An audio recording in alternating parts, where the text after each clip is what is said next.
ओम नमः शिवाय, जय माता दी। आज हम जानकारी लेकर आए हैं इस विषय के ऊपर, जैसे कि बहुत सारे लोग ये जानना चाहते हैं कि हम गृहस्थ जीवन में रहकर अपना तपोबल कैसे बढ़ाएं।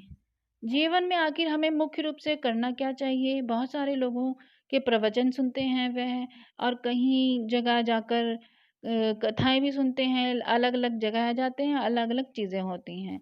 ज़्यादातर लोग उन्हें कहते हैं कि लगभग 90% के करीब उन्हें लोग कहते हैं कि हमें फॉलो कीजिए और हमारे स्थान से जुड़ जाइए, हमारे स्थान पर आइए, हमारे स्थान को पूजिए और आपका कल्याण होगा। बाकी के जो कुछ 10% लोग होते हैं वो कहते हैं प्रभु की भक्ति कीजिए, अपने इष्ट का भजन करो, तो आपका कल्याण हो जाएगा। तो आखिर करें क्या जीवन में? यह मुख्य रूप से क्या कार्य करें कि वह अपने जीवन का उद्धार कर सकें। ऐसा क्या करें कि हम अपने पितरों का भला कर सकें और अपने इस जीवन के अंत के बाद हमारी जीव आत्मा का उद्धार हो सके। ऐसा क्या करें? ऐसे कर्म मैं आज आपको बताने जा रही हूँ, जिससे कि आपके जीवन का उद्धार हो सके। आपका तपोबल इतना बढ़ जाएगा कि आपका कल्याण ही कल्याण होगा। आप गृहस्थ जीवन में रहकर भी एक साधक की तरह जीवन जी सकते हैं। जी हाँ, एक साधक की तरह जीवन जी सकते हैं, एक संत की तरह जीवन जी सकते हैं।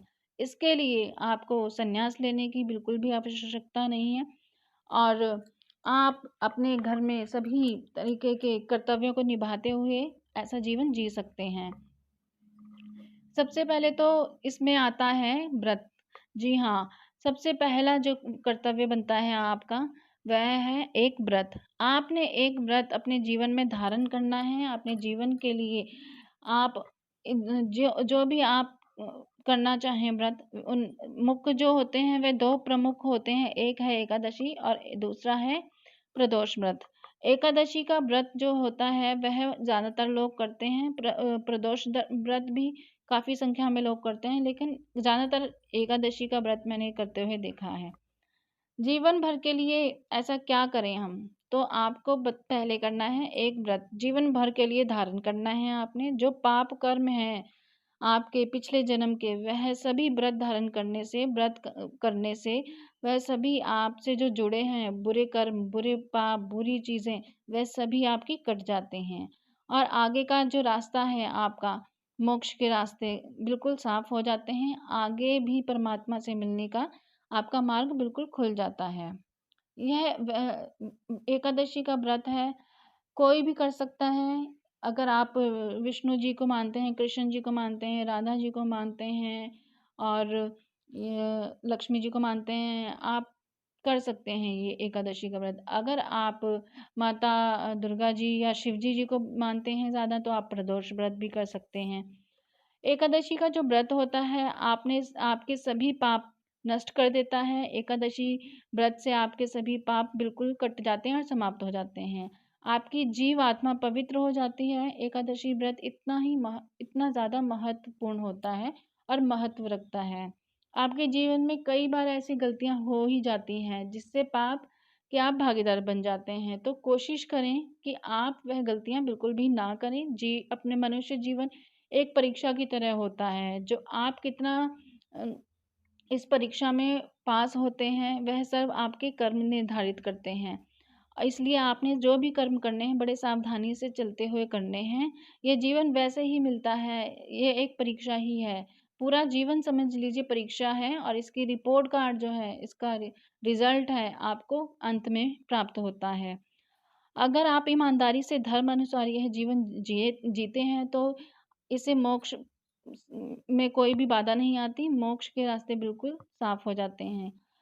अगर आप अपने प्रभु के लोक में जाना चाहते हैं, तो वह भी आपको स्थान वहाँ भी प्राप्त हो सकता है। वह अगर आपको लगता है कि आपको गलत तरीके से पैसे कमाने को मिल रहा है, या आप कमा लोगे, तो अगर आपने ऐसा पैसा कमा भी लिया, आप खुद ही मोक्ष के मार्ग को अपने हाथों से ही रोक रहे हो। क्योंकि कितना भी आप जोड़ लें पैसा, पैसा आप साथ नहीं लेके जाएँगे। जो भी यहाँ पे आप उस पैसे से लेंगे, खरीदेंगे, सब व्यर्थ है। और जो पैसा आप छोड़ भी जाएँगे, आपकी दूसरी पीढ़ियों तक भी नहीं पहुँच पाता है, और ना ही पहुँच पाएगा। क्योंकि आपके जो बच्चे होंगे, ऐसा धन जो बुरे कर्म करके आपने इकट्ठा किया होगा, और जो आपने किसी के ज़मीन जायदाद या हड़पी होगी, या गलत तरीके से पैसे किसी के आपने दबा लिए होंगे, उस पैसे से कभी भला नहीं हो सकता, ना आपका, ना आपके बच्चों का, और ना ही आने वाली आपकी पीढ़ियों का। तो अगर आपके जाने के बाद आप सोचेंगे कि आपकी पीढ़ियाँ बैठ के वह पैसा खाएँगी, तो वह नहीं होता, क्योंकि ऐसे पैसा आपके अपने ही बच्चे उसे बर्बाद कर देते हैं। आपस में वे बाँट लेते हैं और लड़ झगड़ कर जो भी होता है बाँट कर अलग-अलग कर लेते हैं, और कुछ होते हैं वो बेच भी देते हैं, खा-पी कर सब बराबर हो जाता है। इसलिए पाप किसने कमाया? वो आपने कमाया। जिसने यह पाप किया, गलत तरीके से पैसे कमाए, पाप उसके सिर पे गया, और मोक्ष के रास्ते उसके बंद हो गए, और आगे जो पीढ़ियाँ होती हैं उसमें भी उन्नति नहीं होती। इसलिए समझने की कोशिश करें, मनुष्य जीवन बहुत ही मुश्किल से मिलता है। कोशिश करिए कि आप गलत काम कर रहे हैं, बिल्कुल भी ना करें, और करने से बिल्कुल बचें, हटें। जहाँ आपको लगे कि गलत कार्य हो रहा है या होने वाला है, तो आप उस कार्य को बिल्कुल भी ना करें। आप हमेशा, ईश्वर हमारे साथ होते हैं, हमें हमेशा ही जब भी हम कुछ गलत कार्य करते हैं, एक आवाज़ हल्की-सी ज़रूर हमारे अंदर से आती है कि नहीं, ये नहीं करना। लेकिन उस आवाज़ को, ये आपके ऊपर डिपेंड करता है, उस आवाज़ को आपने सुनना है या इग्नोर करके उस गलत कार्य में आगे बढ़ जाना है। ये सब आपके हाथ में होता है। तो देखिए, आप चाहते हैं कि आपको भक्ति करें, आपको जो मार्ग है उसमें बाधाएँ हैं वे दूर हों, और मार्ग किसका मार्ग? आपके मोक्ष का मार्ग, और आपका तपोबल बढ़े, तो आपको ऐसा करना है कि एक व्रत आपने चुन लेना है जिसमें आपकी श्रद्धा हो। ज़्यादातर एकादशी व्रत धारण करना चाहिए। अगर आप एकादशी व्रत करते हैं तो निर्जला भी कर सकते हैं और फलाहार भी कर सकते हैं। निर्जला जिसमें सामर्थ्य है वह निर्जला कर सकते हैं, और जिसमें नहीं सामर्थ्य है, क्योंकि आजकल ज़्यादातर देखा जाए तो लगभग सभी को कोई ना कोई बीमारी पकड़े ही हुए होती है, और किसी को हाई ब्लड प्रेशर है, किसी को शुगर है, किसी का थायराइड है, किसी को हार्ट प्रॉब्लम है। इसलिए ज़रूरी नहीं कि आप निर्जला निर्जला व्रत रखें, आप फलाहार भी कर सकते हैं। पूरे दिन व्रत रख लीजिए और शाम को आप फलाहार कर लीजिए, कथा करने के, पूजा पाठ करने के बाद।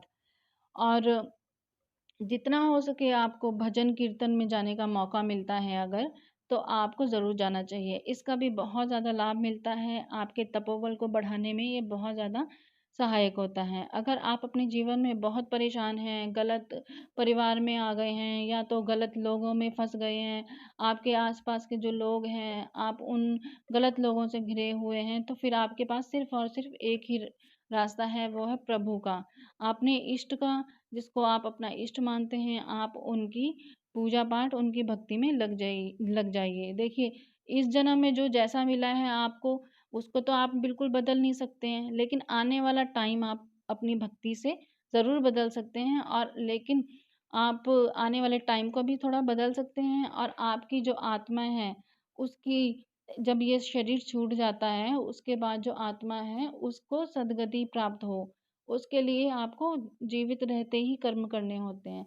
जब हम इस शरीर को छोड़ देते हैं, उसके बाद के कर्म नहीं होते। उससे पहले जो हम इस पृथ्वी पर मनुष्य रूप में जो अपने कर्म करते हैं इस शरीर के द्वारा, उसके फलस्वरूप हमें सद्गति प्राप्त होती है, अपने इष्ट के लोकों में स्थान प्राप्त होता है, अपने इष्ट के वहाँ इष्ट के वहाँ पे आप चरणों में बैठे होते हैं, इष्ट के वहाँ मुक्ति मिलती है। ये सभी कुछ आपके कर्मों से निर्धारित होता है। ये कहाँ कर्म किए जाते हैं? मनुष्य जीवन में, ये जीते हुए, ये जो हमें जीवन मिला है, इसी में हमने वह कर्म करने होते हैं। आप अच्छे में कर्म करोगे तो आपकी सद्गति होगी। अगर आप बुरे कर्म करेंगे, बुरा करते जाएँगे, ईर्ष्या करेंगे, चोरी करेंगे, चपाटी करेंगे, चुगली करेंगे, किसी का धन मारेंगे, किसी का हक मारेंगे, जहाँ आपने एक पैसा भी किसी का मार लिया ना, समझ लीजिए आपने कर्म के अकाउंट में अपना पाप बढ़ा लिया है। एक कर्म, अच्छे कर्मों का अकाउंट, एक बुरे कर्मों का अकाउंट। जहाँ आपने 1 रुपया भी किसी का मारा है ना, वो भी समझ लीजिए आप, जिसने 1 रुपया मारा है और किसी ने 5,000 रुपया मारा है, तो वो दोनों के दोनों बराबर हैं आपके लिए। क्योंकि कर्म किया है बुरा, चाहे वो 1 रुपये का करें आप, चाहे आप 5,000 का करें। इसलिए आप इस चीज़ों से बचिए, क्योंकि ये जो चीज़ें छोटी-छोटी हमें लगती हैं, वही धीरे-धीरे हमारे जीवन में मोक्ष के मार्ग को बाधित करती हैं। तो देखिए, अगर आप चाहते हैं कि सुखद हो यात्रा आपकी, और आपने अगर व्यक्तिगत जीवन पर भी आपने बहुत ज़्यादा ध्यान देना होता है, अपने व्यक्तिगत जीवन पर ध्यान देना है, और आपने किसी भी तरीके का गलत नहीं करना है, व्रत धारण करना है। और व्रत का भी बहुत बड़ा स्थान होता है, आपको बता ही दिया है मैंने। अगर आप कितना भी अपने रिश्तेदारी या समाज में उठते बैठते मेल मिलाप रखते हैं ना, तो एक बार जब आप यह शरीर छोड़ देंगे तो आपको कुछ समय बाद किसी ने कुछ याद नहीं करना। अच्छे थे तो भी नहीं कुछ कहना, बुरे थे तब भी कुछ नहीं कहना। अगर आप चाहोगे कि मैं संतान या अपनी पत्नी से एक बार बात कर लूँ, अपने मन की बात बता दूँ, तो ये भी नहीं आप कर पाएँगे। चाहे एक बार शरीर से निकल जाते हैं जब आत्मा, तो आप चाहकर भी किसी से बात नहीं कर सकते। चाहे कितना भी कोई पक्का यार हो, या कोई दोस्त हो, या कोई बहुत ही अच्छे आपके मित्र हों, अच्छे आपके रिश्ते हों, लेकिन एक बार शरीर से आपका नाता टूट जब जाता है, तो उसके बाद आप उस फिर पलटकर उसमें दोबारा नहीं आप देख सकते। नहीं, आप उसमें उस जीवन को दोबारा आप नहीं जी सकते। वह आत्मा निकली, वहीं आपका कनेक्शन टूट गया। चाहे वह पत्नी हो, चाहे बच्चे हों, चाहे दोस्त हों, रिश्तेदार हों, कोई भी हो, माँ-बाप हों, कोई भी हो। जब एक बार आत्मा शरीर से बाहर हो जाती है, तो इस शरीर से इन लोगों से नाता बिल्कुल पूरी तरह से टूट जाता है। और ऐसा होता है कि जैसे आपके कर्मों के अनुसार आपको मुक्ति नहीं मिली, आपको कोई आपके इष्ट में आपको स्थान नहीं मिला, तो आपके जो कर्म होते हैं उसके हिसाब से आपको भेज दिया जाता है आगे की यात्रा में। वो 64 लाख योनियों की यात्रा भी होती है। जैसे 64 लाख योनियाँ का आपने जन्म लेना है, उसके बाद फिर आपको मनुष्य जन्म दोबारा मिलता है। ये बहुत ही बड़ी दूर दूर की यात्रा हो जाती है। तो जो इस जीवन में आपके माँ-बाप हैं, भाई-बहन हैं, रिश्तेदार हैं, बच्चे हैं आपके, इनसे दोबारा कब मिल पाएँ, किस जन्म में, कितने युगों के बाद, कुछ भी नहीं पता है। तो इस जो जीवन हमें भगवान ने दिया है, इसका सम्मान करें, और रोज़ सुबह उठ के धन्यवाद करें इस ईश्वर का कि हमें मनुष्य रूप दिया है, जिसमें ही हम जो कर्म करते हैं उसके हमें फल मिलते हैं। और किसी का भी कोई जन्म ले लीजिए, चाहे कोई कितना भी, चाहे वो डॉग हो, चाहे कोई और हो, कितने भी अच्छे, चाहे वो अच्छा वफ़ादारी करें, चाहे कुछ भी करें, लेकिन उनको उसके कर्म नहीं मिलते हैं, कर्मों का फल नहीं मिलता है। सिर्फ़ मनुष्य जीवन जो ऐसा होता है ऐसा, जहाँ हम कुछ करते हैं, उसका हमें कर्मों के अनुसार फल मिलता है। और यही एक जीवन है, मनुष्य जीवन, जिसमें हम अपनी मुक्ति के द्वार पा सकते हैं, मुक्ति के द्वार पर जा सकते हैं, मुक्ति पा सकते हैं, अपने इष्ट भगवान के लोक में जा सकते हैं। तो इसे छोटा-मोटा मत समझिए, हम जीवन जी तो रहे हैं, लेकिन ये सपने की तरह समझ लिए। एंड में ऐसा ही लगता है कि ये बिल्कुल सपना हमने जिया है। इतने साल जो हम जीते रहे, बचपन से बुढ़ापे तक, ये एक पल में आपको सपना लगेगा सब कुछ। इसलिए इसका सम्मान कीजिए, और बहुत ही हिसाब से ऐसे कर्म कीजिए कि आप अपने जीवन की यात्रा मृत्यु के बाद सुखद बना सकें। मार्ग जो है आपके लिए मोक्ष का मार्ग खुले। ठीक है? अगर आप इस जन्म में परेशान हैं तो भक्ति कीजिए। आपके सभी कार्य बने, धीरे-धीरे व्रत उपवास कीजिए, और आगे के जीवन आप अपने हाथ से खुद अच्छा कर सकते हैं। जब यह जीवन अगर आपको छोड़कर जब आगे जैसे कम से कम ऐसा तो ना हो कि जब आप उनको अपने जो रिश्तेदार वगैरह हैं, अपने घर वालों को छोड़कर जब आप आगे जाएँ, तो आपको कम से कम मार्गदर्शन करने वाले लोग तो मिलें। वो मार्गदर्शन करने वाले कौन लोग होंगे? या तो आपके भगवान के दूत होंगे जिनकी आपने सेवा, पूजा, अर्चना की है, या आपके दूत जीवन भर वह होंगे जिनको आपने इष्ट मानकर भक्ति की है।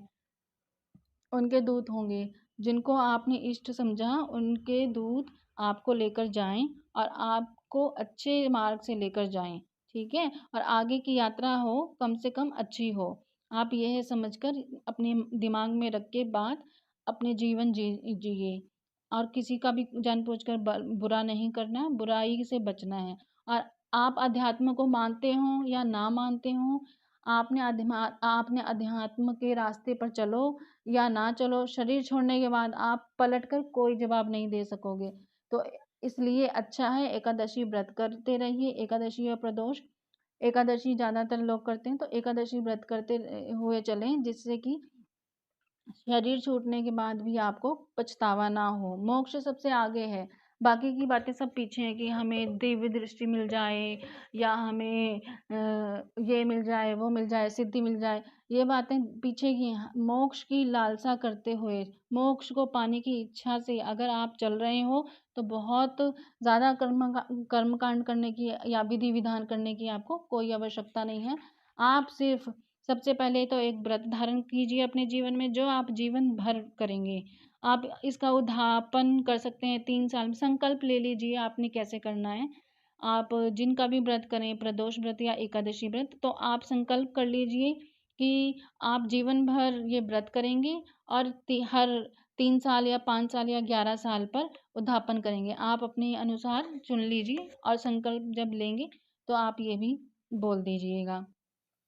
तो ये थी जानकारी कि कैसे आप ईश्वर के समीप या पास जा सकते हैं, कैसे आपके पाप नष्ट हो सकते हैं, और कैसे आप व्रत उपवास करके अपने पिछले कर्मों को जो बुरे कर्म हैं उन्हें काट सकते हैं, और मृत्यु के बाद जो आने वाली यात्रा होती है उसे सुखद और सरल बना सकते हैं। मोक्ष के द्वार कैसे खोल सकते हैं। कम से कम मनुष्य जीवन जो हम जी रहे हैं आज से ही आप शुरू हो जाइए। और हो सके तो आप जो भी गलत चीज़ें होती हैं उन्हें बिल्कुल ही बंद कर दीजिए, क्योंकि हम अभी जी तो रहे हैं लेकिन इसका रिजल्ट हमें बाद में मिलेगा। और जितना हो सके अपना ध्यान रखिए, अच्छे से रहिए, धर्म अनुसार चलिए। देखिए, धर्म का जो उल्लंघन करता है, आप सभी जानते हैं, धर्म का जिसने उल्लंघन किया है, कितने कितने बड़े युद्ध हुए हैं, कितने कितने बड़े उपदेश मिले हैं। तो आप सभी कथाओं से वाकिफ़ हैं अच्छे से। तो धर्म के अनुसार चलिए, अधर्म नहीं करना है। और हो सके तो एक व्रत धारण कीजिए अपने जीवन में। मांसाहार छोड़ दीजिए, ये मोक्ष के रास्ते में सबसे बड़ा बाधा बनकर खड़ा हो जाता है। इसलिए मांसाहारी भोजन छोड़ दीजिए। आगे आपकी इच्छा है, आप छोड़ना चाहें ना छोड़ना चाहें। मेरा काम था बताना, आगे आपकी इच्छा है, क्योंकि जो भोजन खाने के लिए बनाया ही नहीं गया, तो उसे क्या खाएं। जो भी चीज़ जिसमें से दुर्गंध आती हो, स्मेल आती हो, उसको नहीं खाना चाहिए। वह हमारे लिए नहीं बना जिसमें से दुर्गंध गंदी आती हो। तो आप ये थोड़े से बातें ध्यान में रखिए और जीवन जिए आराम से। आप 1 साल में अपने जीवन में परिवर्तन देखेंगे। यह भी जानकारी जो भी मैंने आपको दी है, ये आप शेयर भी कर सकते हैं। क्या पता किसी की हेल्प हो कर सकें आप, आपको इसका भी पुण्य ही मिलेगा। तो ये थी जानकारी अब तक की। और कोई प्रश्न हो आपके मन में तो आप मुझे कमेंट बॉक्स में कर सकते हैं। किसी भी प्रकार की जानकारी पूजा पाठ से रिलेटेड आप पूछना चाहें तो आप कर सकते हैं। थोड़ी वीडियो लंबी हो गई, इसके लिए मैं माफ़ी मांगती हूँ। और लाइक करें, सब्सक्राइब करें, शेयर करें, बहुत ज़रूरी है शेयर करना। अब तक के लिए इतना ही। तो वाणी को विराम देते हैं। जय माता दी। ओम नमः शिवाय।